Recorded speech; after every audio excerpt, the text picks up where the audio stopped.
जीवन में सफलता पानी हो तो अपना दिमाग को खुद के बस में रखकर चलानी होती है।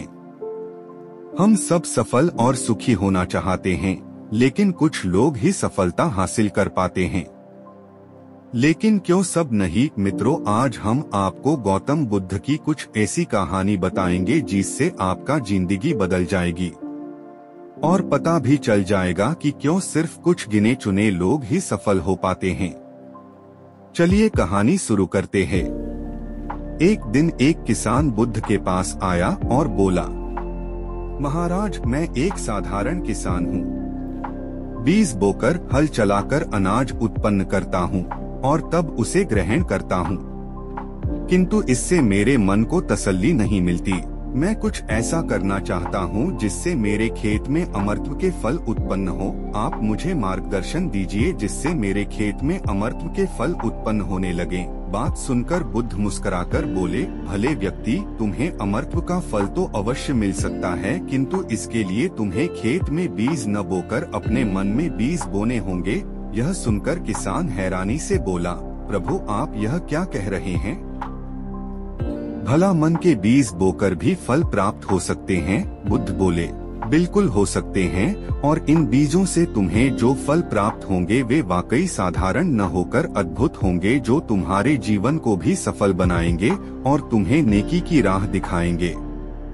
किसान ने कहा, प्रभु, तब तो मुझे अवश्य बताइए कि मैं मन में बीज कैसे बो। बुद्ध बोले, तुम मन में विश्वास के बीज बो, विवेक का हल चलाओ, ज्ञान के जल से उसे सींचो और उसमें नम्रता का उर्वरक डालो। इससे तुम्हें अमरत्व का फल प्राप्त होगा। उसे खाकर तुम्हारे सारे दुख दूर हो जाएंगे और तुम्हें असीम शांति का अनुभव होगा। बुद्ध से अमरत्व के फल की प्राप्ति की बात सुनकर किसान की आंखें खुल गईं। वह समझ गया कि अमरत्व का फल सद्विचारों के द्वारा ही प्राप्त किया जा सकता है। मित्रों, आप लोग भी समझ गए होंगे कि कैसे बुद्ध ने उसे स्पष्ट उदाहरण के द्वारा मन में अटूट शांति और विश्वास करने के लिए बाध्य भी कर दिए और उसे सद्मार्ग पर भी लगा दिए। मित्रों, चलिए इसे और एक कहानी के द्वारा और स्पष्ट होकर समझने का प्रयास करते हैं। एक बार गौतम बुद्ध एक शहर में प्रवास कर रहे थे। उनके साथ कुछ शिष्य भी थे। एक दिन उनके शिष्य शहर में घूमने के लिए निकले। वे शहर में घूम ही रहे थे कि तभी शहर के कुछ लोगों ने उन्हें अपशब्द कहे। उनके बुरे शब्दों को सुनकर शिष्यों को बहुत बुरा लगा और वे वापस लौट गए। बुद्ध ने देखा कि शहर से लौटकर आए उनके सभी शिष्य बहुत क्रोध में दिखाई दे रहे हैं।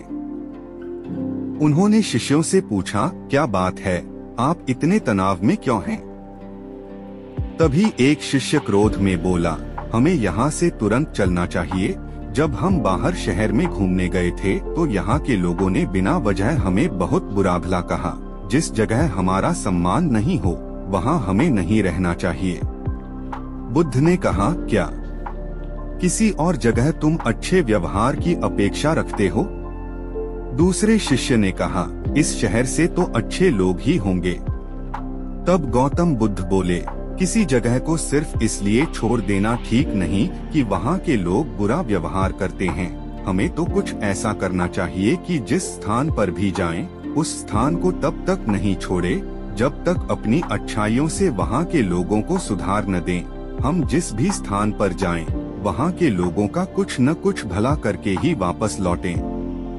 बुद्ध ने कहा, जिस प्रकार युद्ध में बढ़ता हुआ हाथी चारों तरफ के तीर सहते हुए भी आगे बढ़ता जाता है, ठीक उसी तरह उत्तम व्यक्ति भी दूसरों के अपशब्दों को सहते हुए अच्छे कार्य करता रहता है। खुद को वश में करने वाले प्राणी से उत्तम कोई और नहीं हो सकता। बुद्ध की बात शिष्यों को अच्छी तरह से समझ में आ गई और उन्होंने वहां से जाने का इरादा त्याग दिया।